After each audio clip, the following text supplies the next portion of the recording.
Hello అండి, అందరూ ఎలా ఉన్నారు? నేను బాగున్నాను. మీరందరూ కూడా బాగుండాలని మనస్ఫూర్తిగా కోరుకుంటున్నాను. ఇవాళ మరొక వీడియోతోటి మళ్ళీ మీ ముందుకు వచ్చానండి. ఇది మొన్న సండే రోజు తీసిన వీడియో అనమాట, న్యాచురల్ వ్లాగ్. ఆ రోజు మీ ఇంట్లో ఏం రెసిపీస్ చేశాను, మా డే ఎలా గడిచింది ఏంటి అనేది వీడియో తీశాను సరదాగా. ఎవరికైనా వీడియో ఇంట్రెస్టింగ్ అనిపిస్తే చూడండి ఫ్రెండ్స్. వీడియో నచ్చలేదంటే స్కిప్ చేయండి. ఇక్కడ ఏం చూపిస్తున్నాను అనుకుంటున్నారు? జొన్న అంబలు చూపిస్తున్నాను. సమ్మర్ వచ్చేసింది కదండి, రోజు ఒకటే రకమైన అంబలు తాగలేకపోతున్నాం అనమాట. అంటే రోజు రాగి జావని తాగాలంటే కొంచెం నోటికి అంత మంచిగా అనిపించట్లేదు. అప్పుడప్పుడు కొంచెం డిఫరెంట్గా చేసుకుంటూ ఉండాలనిపించింది. అందుకని నేను ఇప్పుడు ఒకరోజు జొన్నంబలి, ఒకరోజు రాగంబలి ఈ విధంగా అయితే చేస్తూ ఉన్నాను అనమాట. అందులో కొంచెం మజ్జిగ యాడ్ చేసుకొని తాగుతూ ఉన్నాము. ఈ జొన్నంబలి అయితే నేను వానక్క దగ్గర నేర్చుకున్నాను. తను ఒకసారి వాళ్ళ ఇంటికి వెళ్తే తను నాకు పోసిందనమాట. నేను తాగాను. బాగుందక్క, ఎలా చేస్తున్నావు ఏంటి అని నాకు చెప్పింది. అంటే జొన్నల్ని నానబెట్టేసి నైట్ టైము మార్నింగ్ మిక్సీ పట్టి ఇలాగ అంబల్లాగా చేస్తుంది అనమాట అక్క. ఇంకా నేను కూడా అలాగే చేయడం స్టార్ట్ చేశాను. కొంచెం అంత మజ్జిగ వేసుకొని తాగుతాను అనమాట. పిల్లలు కూడా తాగుతారు. కాల్షియం లెవెల్స్ అనేవి 30+ తర్వాత తగ్గడం అనేది నేను అబ్జర్వ్ చేస్తూ ఉన్నానండి. కీళ్ళ నొప్పులు రావడము, బోన్స్ వీక్ అవ్వడం ఇవన్నీ అబ్జర్వ్ చేస్తూ ఉన్నాను. వెనకటి రోజుల్లాగా ఈ రోజులు అయితే లేవండి. ఆరోగ్యపరంగా కానివ్వండి చాలా సమస్యలు అయితే ఫేస్ చేయాల్సి వస్తుంది. సో ఫుడ్ కూడా చేంజ్ చేసుకోవాల్సిన టైం అయితే వచ్చింది. సో అన్ని పాతకాలం ఫుడ్ అంతా మళ్ళీ ఇప్పుడు ట్రెండ్లోకి వచ్చేసింది. తినాలి, తప్పదు, తాగాలి. ఇక అలాగ అలవాటు చేసుకుంటూ ఉన్నాను. ఇంక ఎండాకాలం కూడా కాబట్టి అంబలి అయితే చాలా మంచిది, ఒంటికి చలవ చేస్తుంది. నెక్స్ట్ ఇడ్లీ అయితే టిఫిన్ చేశాను. ఆ రోజు మార్నింగ్ ఇడ్లీ తినేసాము. ఏంటి అంబలి తాగిన తర్వాత మళ్ళీ ఇడ్లీ కూడా తిన్నారా, స్టమక్ ఎలా పట్టింది అనుకోవచ్చు. అంబలి తొందరగా అరిగిపోతుందండి. ఎక్కువసేపు అయితే మన టమ్మీని ఫుల్గా ఉంచలేదు. సో అంబలి మార్నింగ్ 8 o'clock 7:30 ఆ లోపు తాగుతాము. తర్వాత 9:30 కలర్ టిఫిన్ చేసేస్తాము. ఇక మధ్యాహ్నం వరకు ఉండాలంటే కొంచెం ఓపిక ఉండాలి కదా. సో టిఫిన్ అయితే కంపల్సరీ. రొయ్యలు కావాలని అడిగారు పిల్లలు, తినాలనిపిస్తుందని. అందుకని వాళ్ళ డాడీ ఒక 1/2 kg అంతా తీసుకొచ్చారు. మొన్న సండే రోజు 1 kg చికెన్ తీసుకొచ్చారు. ఇంకా పిల్లలు అడిగారంట రొయ్యలు కావాలి, రొయ్యలు తినాలనిపిస్తుంది అంటే. చాలా అరుదుగా దొరుకుతుంటాయి ఇక్కడ మన హైదరాబాద్లో. జనరల్గా ఆంధ్ర సైడ్ అటు సైడ్ అయితే మాత్రం చాలా ఎక్కువగా దొరుకుతూ ఉంటాయి. ఎందుకంటే సముద్రం ఉంటుంది కాబట్టి కాస్ట్ కూడా చాలా తక్కువగా ఉంటుంది. రకరకాల చేపలు దొరుకుతాయి అక్కడ మనకి. రొయ్యలలో కూడా చిన్న రొయ్యలు, పెద్ద రొయ్యలు, ఫిషెస్లో కూడా ఎండు చేపలు కూడా అండి. చాలా ఉప్పు చేపలు అని ఉంటాయి, చాలా బాగుంటాయి కర్రీ వండుకుంటే కూడా. రొయ్యలు చూడ్డానికేమో పెద్దగా అనిపిస్తాయి, వండిన తర్వాత మాత్రం సైజ్ మారిపోతుంది. ఇంకా వండే వరకల్లా కొంచెమే అవుతుంది. అది చూడ్డానికేమో ఇందాక అలా అనిపించాయి కదా, ఇంకా వండిన తర్వాత ఇలా ఉంటుందన్నమాట. చాలా సింపుల్గా చేసుకోవచ్చు. ఈసారి ఎప్పుడైనా మీకు రెసిపీ షేర్ చేస్తాను. ఈరోజు అయితే చికెన్ బిర్యానీ ప్రాసెస్ అయితే చూపిస్తున్నాను. ప్రాన్స్ కర్రీ అయితే అయిపోయిందనమాట. కొత్తిమీర జల్లి స్టవ్ ఆఫ్ చేసేస్తున్నాను. మరొక పక్క చికెన్ బిర్యానీ కోసం ఆనియన్స్ అయితే ఫ్రై చేశాను. పిల్లలు అడుగుతున్నారనమాట చేయమని, అందుకని ఆనియన్స్ ఫ్రై చేస్తున్నాను. సింపుల్గా చేసుకోవచ్చండి, బాగుంటుంది చికెన్ బిర్యానీ. అంటే బయట కొనేది చాలా తక్కువ, ఇంట్లో చేసుకోవడమే ఉంటుంది. మ్యాక్సిమం ఇంట్లోనే చేస్తాను.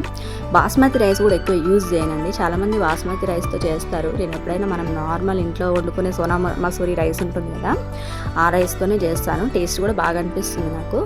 ఇలా అయితే చికెన్ మొత్తం ఒక గిన్నెలో వేసేసి మొత్తం మ్యారినేట్ చేసి పెట్టేస్తాను అనమాట.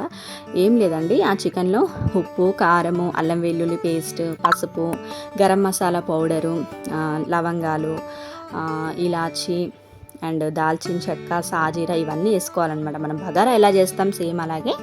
కొంచెం పచ్చిమిర్చి పేస్ట్, నేనైతే పచ్చిమిర్చి పేస్ట్ ఏం చేయలేదు. పచ్చిమిర్చి నార్మల్గా ఇట్లా కట్ చేసి వేసేసాను అనమాట సింపుల్గా. ఎందుకంటే చాలా స్పైసీగా ఉన్నాయి పచ్చిమిర్చి. పుదీనా, కొత్తిమీర ఇలాగా ఈ వీడియోలో చూపిస్తుంటే మీకు అర్థమవుతుంది అనుకుంటున్నాను. కొంచెం అంత నెయ్యి కూడా యాడ్ చేశానండి, సాజీరా వేస్తున్నాను.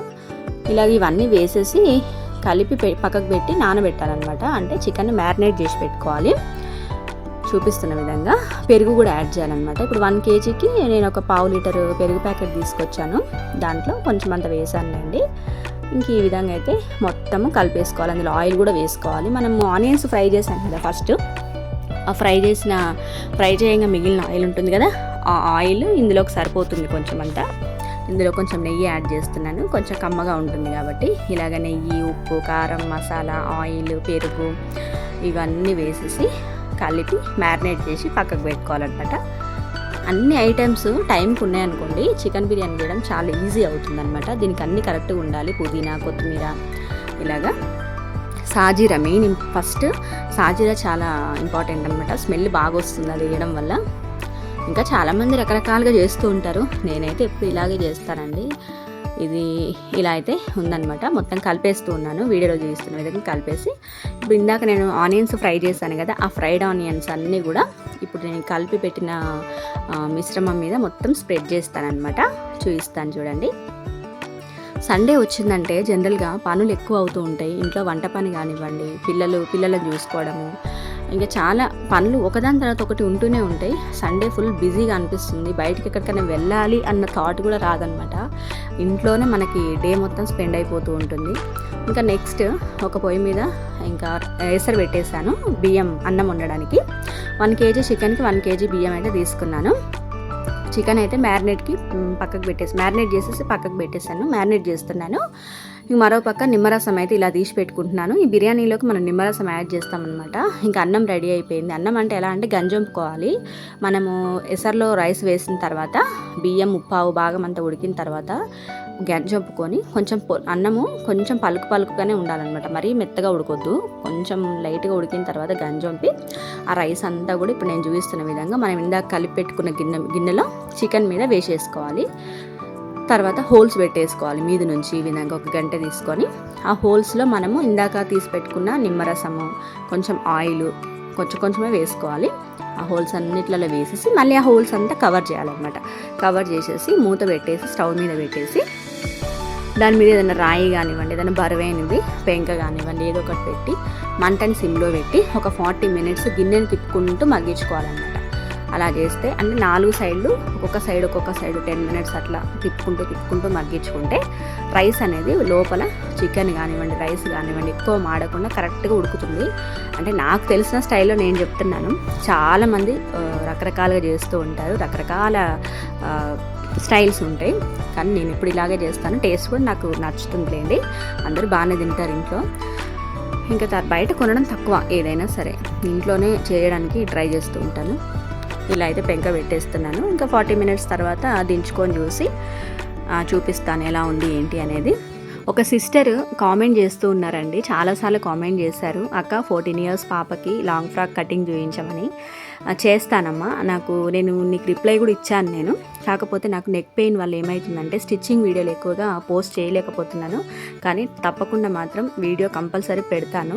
నేను ఒక 10 days తర్వాత పెడతానని తనకు రిప్లై ఇచ్చాను. నాకు ఒక కామెంట్ అనే కాదు, దగ్గర 5-6 కామెంట్స్ వచ్చినాయి తన దగ్గర నుంచి. నాకు కంపల్సరీ పెడతాను, కానీ టైం పడుతుంది కొంచెం, నాకు హెల్త్ ఇష్యూస్ ఉండడం వల్ల. ఇక్కడ చికెన్ బిర్యానీ అయితే రెడీ అయిపోయింది. దించేసి మొత్తం కలిపేసాను అనమాట. ఇలా అయితే ప్లేట్లోకి సర్వ్ చేశాను. Prawns curry, rice, chicken biryani తోటి ఆ రోజైతే గడిచిందనమాట. ఇది ఫ్రెండ్స్ వీడియో. ఇంతవరకు ఈ వీడియో చూసినందుకు థ్యాంక్ యూ ఫ్రెండ్స్. వీడియో నచ్చినట్లయితే లైక్ చేయండి, షేర్ చేయండి, కామెంట్ చేయండి. మన ఛానల్ని కనుక ఎవరైనా కొత్తగా చూస్తున్నట్లయితే సబ్స్క్రైబ్ చేసుకోండి. మరొక మంచి వీడియోతో మళ్ళీ మీ ముందుకు వస్తాను. అంతవరకు ఉంటాను మరి. Bye bye. Thank you for watching.